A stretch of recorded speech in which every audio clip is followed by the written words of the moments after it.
जी तो ये code segment दिया गया और हमने इसकी आउटपुट बतानी है। तो इसको हम पहले ट्राई रन करके देख लेते हैं। तो सबसे पहले इसमें हमारे पास एक वेरिएबल है नम जिसकी वैल्यू 10 है। तो आफ्टर दिस स्टेटमेंट रैम में एक वेरिएबल क्रिएट हो जाएगा और उसको वैल्यू जो है वो 10 असाइन हो जाएगी। उसके बाद हमारे पास असाइनमेंट ऑपरेटर्स का इस्तेमाल हुआ हुआ है। लाइक दिस इस लाइन में एडिशन असाइनमेंट है, सब्ट्रैक्शन असाइनमेंट है और मल्टीप्लिकेशन असाइनमेंट ऑपरेटर यूज हुए हुए हैं। तो फर्स्ट ये जो लाइन है जिसमें एडिशन असाइनमेंट ऑपरेटर का इस्तेमाल हुआ हुआ है, तो अगर हम इसको ओपन करके लिखें तो it is equal to num is equal to num plus 5। तो इस स्टेटमेंट से पहले नम की वैल्यू हमारे पास क्या है 10। तो इस फॉर्मूला में अगर आप नम की वैल्यू 10 प्लस 5 एंटर करेंगे तो आपके पास आंसर क्या आ जाएगा 15। तो after this statement num will be equal to 15। अब यहाँ पे याद रखिएगा कि हमारे पास नम की वैल्यू जो है वो ओवरराइट हो चुकी हुई है। पहले 10 थी लेकिन अब हमारे पास क्या है 15। इस बार थर्ड स्टेटमेंट जो है इसमें सब्ट्रैक्शन असाइनमेंट ऑपरेटर का इस्तेमाल हुआ हुआ है और इसको अगर हम एलेबरेट करके लिखें तो it is equal to num is equal to num minus 2। और नम की वैल्यू इस स्टेटमेंट से पहले क्या है हमारे पास 15 और -2 जब करेंगे तो हमारे पास क्या आंसर आ जाएगा 13। और इस स्टेटमेंट के एग्जीक्यूट होने के बाद रैम में नम की वैल्यू अपडेट हो जाएगी और अब हमारे पास नम की वैल्यू 13 है। इसके बाद नेक्स्ट स्टेटमेंट में मल्टीप्लिकेशन असाइनमेंट ऑपरेटर यूज हुआ है और इसको अगर हम एलाबरेट करके लिखें तो it is equal to num multiplication 3। और जो नम की वैल्यू इससे पहले है हमारे पास दैट इज 13 और प्लस इसको यहाँ पे हम मल्टीप्लाई करेंगे और हमारे पास जो है वो आंसर क्या आ जाएगा 39। तो इस स्टेटमेंट के एग्जीक्यूट होने के बाद नम की वैल्यू 39 होगी और जैसे ही ये सी आउट की स्टेटमेंट एग्जीक्यूट होगी तो कंसोल पे हमारे पास आउटपुट क्या आ जाएगी 39। तो लेट्स सी कि इसको अगर हम रन करते हैं तो हमारे पास क्या आउटपुट आती है। हम इसको कंपाइल एंड रन करेंगे और यहाँ पे आप ये देख सकते हैं कि जब हमने इस कोड को रन किया है तो हमारे पास कंसोल आउटपुट क्या आ गई है 39। जी तो ये एक नेक्स्ट कोड सेगमेंट है और इसमें बेसिकली ऑपरेटर प्रेसिडेंस और ऑपरेटर एसोसिएटिविटी के जो रूल्स हैं उनको ध्यान में रखते हुए हमने इसके आउटपुट को बताना है। तो इसमें इनिशियली 4 वेरिएबल्स हमने डिक्लेयर किए हैं आई जे के एंड एन और उनको इनिशियलाइज किया है विद आई को 5 के साथ, जे को 6 के साथ, के 7 एंड एन इज 3। तो इस स्टेटमेंट की एग्जीक्यूशन के बाद रैम में ये 4 वेरिएबल्स क्रिएट हो जाएंगी और उनको इन वैल्यूज़ के साथ इनिशियलाइज कर दिया जाएगा। उसके बाद नेक्स्ट स्टेटमेंट में अगर आप देखें तो हमारे पास एक एक्सप्रेशन दिया हुआ है और इसमें जितने भी अरिथमेटिक ऑपरेटर्स हैं वो इस्तेमाल हुए हुए हैं।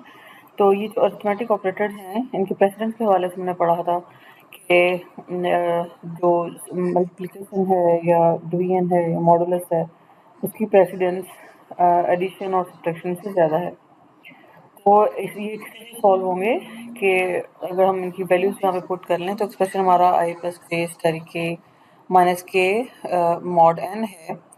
तो अगर हम इनकी वैल्यूज पुट करें और उसके बाद देखें कि किस तरह से सॉल्व होंगे, तो चूँकि इस एक्सप्रेशन में मल्टीप्लिकेशन और मॉड दोनों मौजूद हैं और दोनों की प्रेसिडेंस जो है वो इक्वल है। तो जब ऐसे एक्सप्रेशन हो जिसमें सेम प्रेसिडेंस के ऑपरेटर्स मौजूद हों तो फिर हम ऑपरेटर एसोसिएटिविटी को इस्तेमाल करते हुए देखते हैं रूल के operator associativity left to right है या राइट टू लेफ़्ट। तो यहाँ पे चूँकि मल्टीप्लिकेशन और मॉडुलस है तो इसमें operator associativity left to right होती है। लाइक हमें एक्सप्रेशन में देखना है कि लेफ़्ट साइड पे मल्टीप्लिकेशन डिवीजन या मॉडुलस में से जो भी पहले ऑपरेटर आएगा आपने उसको सॉल्व कर देना है। तो यहाँ पे अगर आप देखें सबसे पहले लेफ्ट साइड अगर हम देखें तो पहले 6 इंटू 7 आ रहा है, हम इसको सॉल्व कर देंगे, बाकी सारा एक्सप्रेशन एज इट इज़ रहेगा। Then again we will scan from the left side और अब हम किसको सॉल्व करेंगे, हम मॉड को सॉल्व करेंगे। 7 और 3 को जब हम डिवाइड करते हैं तो रिमाइंडर हमारे पास 1 आता है। तो अब जो एक्सप्रेशन हमारे पास रह गया है उसमें प्लस और माइनस है और इन दोनों की प्रेसिडेंस इक्वल है और ऑपरेटर एसोसिएटिविटी के रूल के अकॉर्डिंगली हमने इसको लेफ़्ट टू राइट रिजॉल्व करना है कि हम सबसे पहले एडिशन को सॉल्व करेंगे और बाद में सब्ट्रैक्शन को सॉल्व करेंगे। तो एडिशन जब हम सॉल्व करेंगे तो 42 + 5 47 और -1 हमारे पास क्या आ जाएगा 46। ये जो स्टेटमेंट है, जब ये एक्सप्रेशन एग्जीक्यूट होगा हमारे पास, तो आउटपुट हमारे पास क्या आनी चाहिए? 46। इसी से नेक्स्ट स्टेटमेंट है आई डिवाइडेड बाय एन, और डिवाइड जब हम करते हैं तो हमें इसका जो क्वोशंट है वो रिटर्न होगा। आई हमारे पास यहाँ पे क्या है? 5, और एन हमारे पास क्या है? 3 है। तो 5 मॉड 3 को जब हम 5 को 3 से डिवाइड करेंगे तो आंसर हमारे पास 1 आएगा। तो इस प्रोग्राम की जो ओवरऑल आउटपुट है वो पहली लाइन की वजह से 46 और दूसरी स्टेटमेंट की वजह से 1 आएगी। तो अब हम इसको ड्राई रन हमने कर लिया है। अब हम इसको कंपाइल एंड रन करके देखते हैं कि इसकी आउटपुट हमारे पास क्या आती है। तो यहाँ पे आप देख सकते हैं कि इसकी आउटपुट वो हमारे पास 46 और 1 आई है, क्योंकि दो सी आउट की स्टेटमेंट्स हैं तो दोनों में हमारे पास है वो 46 और 1 है, और यहाँ पे हमने हैंडल इस्तेमाल किया हुआ है तो it will take control to the next line, और 1 जो है वो नेक्स्ट लाइन पे जाके प्रिंट हो जाएगा। Thank okay. यहाँ पे एक और हमारे पास कोड सेगमेंट दिया गया है, और हमें इसमें इस कोड की आउटपुट बतानी है, और इसमें पोस्ट फिक्स और प्रीफिक्स फॉर्म ऑफ इंक्रीमेंट जो है वो उसको यूज़ किया गया। तो इसमें सबसे पहले आप देख सकते हैं कि हम एक वेरिएबल क्रिएट हुआ है x इज इक्वल टू 3।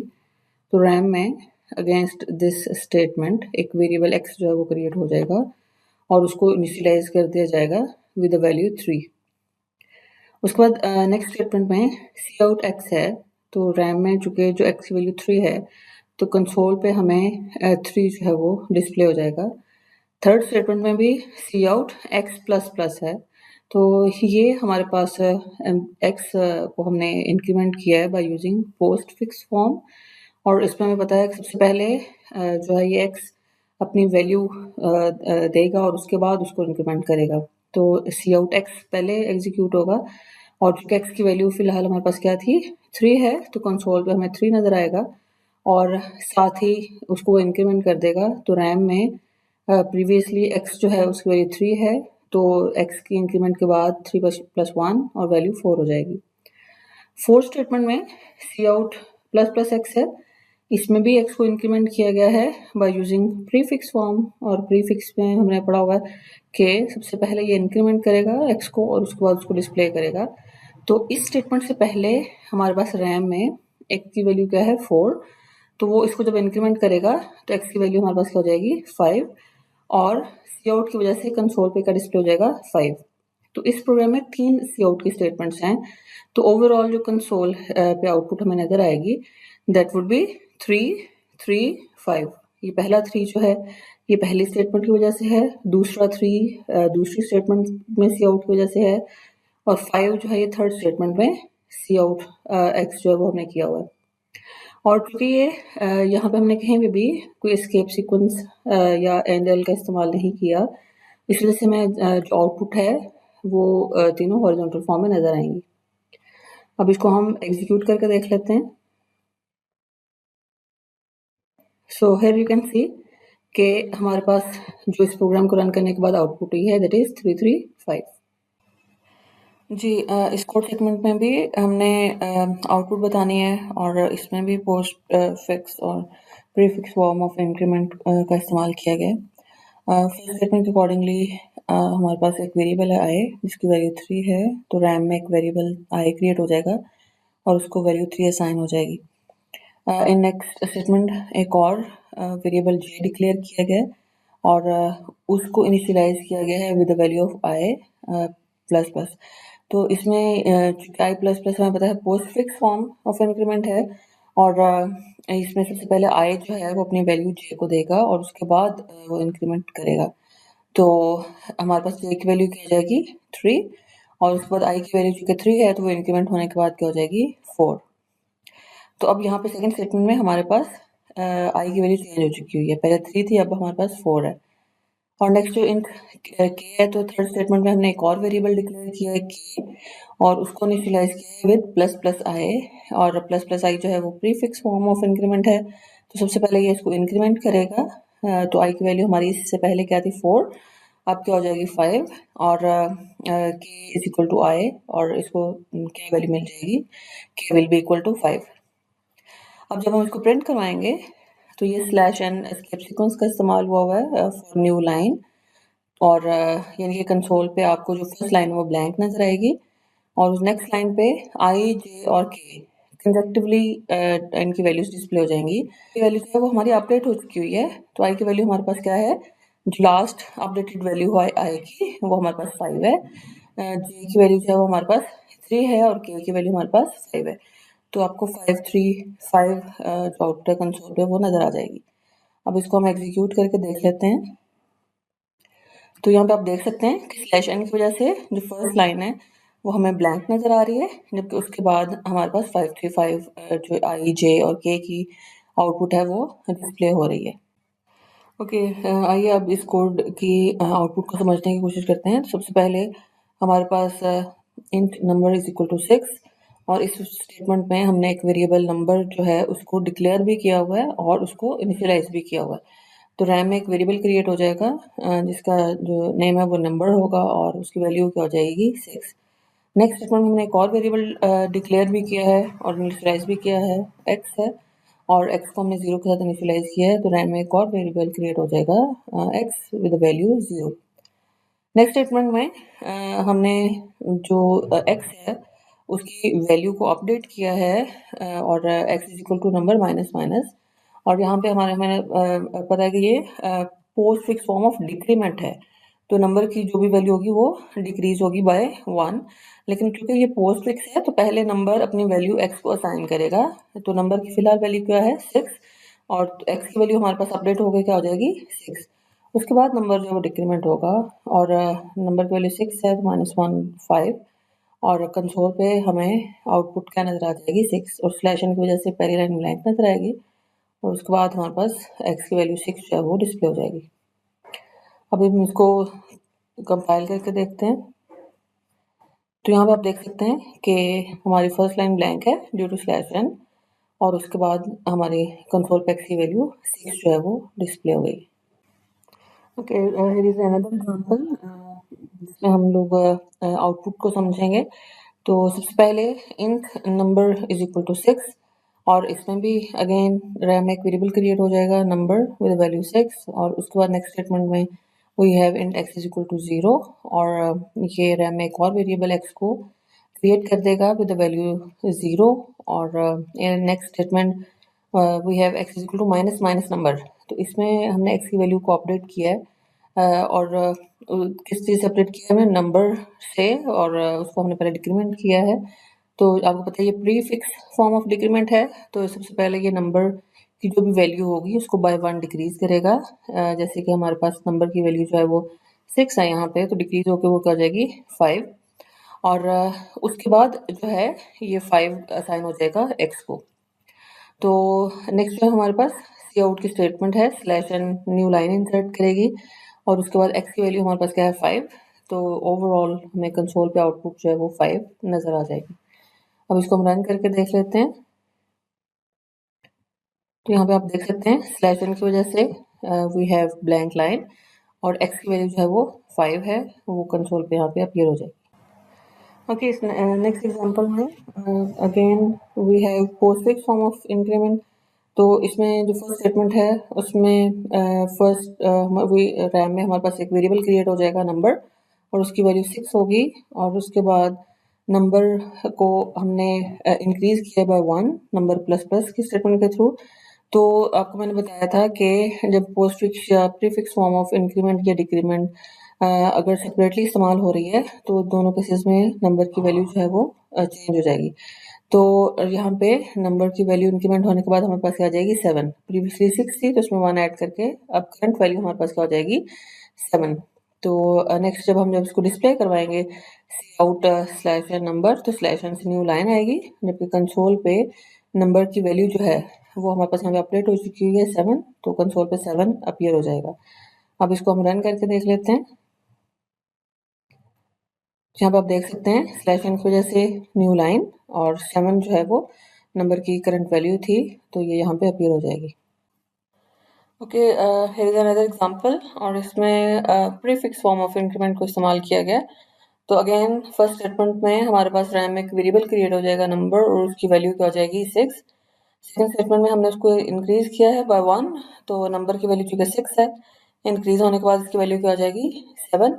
और जब हम इसको डिस्प्ले करवाएंगे तो slash n will insert a blank line, जबकि नंबर जो है इसकी जो करंट वैल्यू वो 7 है, तो वो कंसोल पे अपीयर हो जाएगी।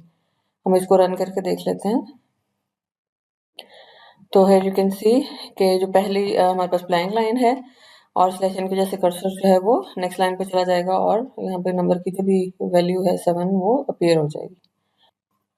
ओके, इस एग्जांपल में भी post fix form of increment को यूज किया गया है।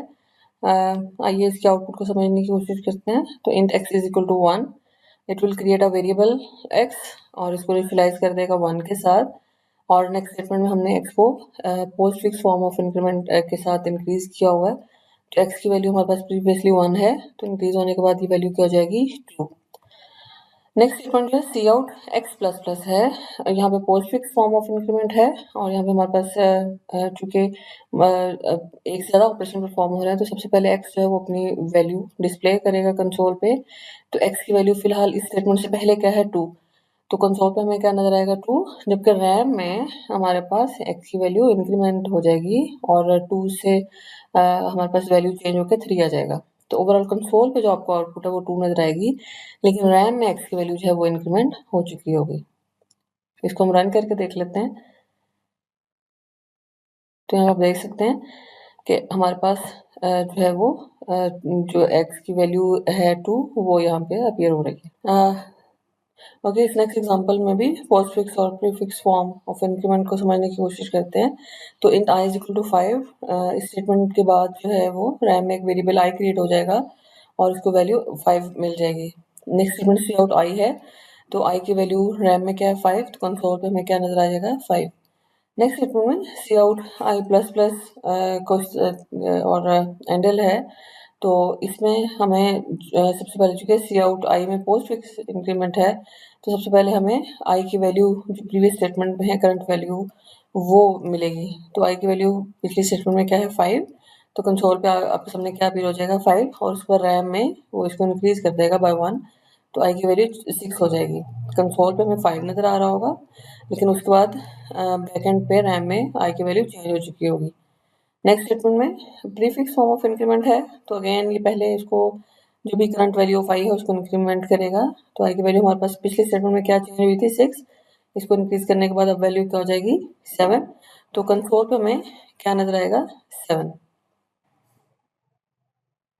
ओके, तो अब अगर हम ओवरऑल आउटपुट की बात करें कंसोल पे हमें क्योंकि मल्टीपल सी आउट स्टेटमेंट्स हैं, तो पहली सी आउट की वजह से हमें 5 जो है वो कंसोल पे मिलेगा, दूसरे सी आउट की वजह से भी हमें 5 मिलेगा, और उसके बाद चूंकि एंड एल है तो कंट्रोल जो है it will move to next line और वहां पर जाके वो 7 जो है वो प्रिंट करेगा।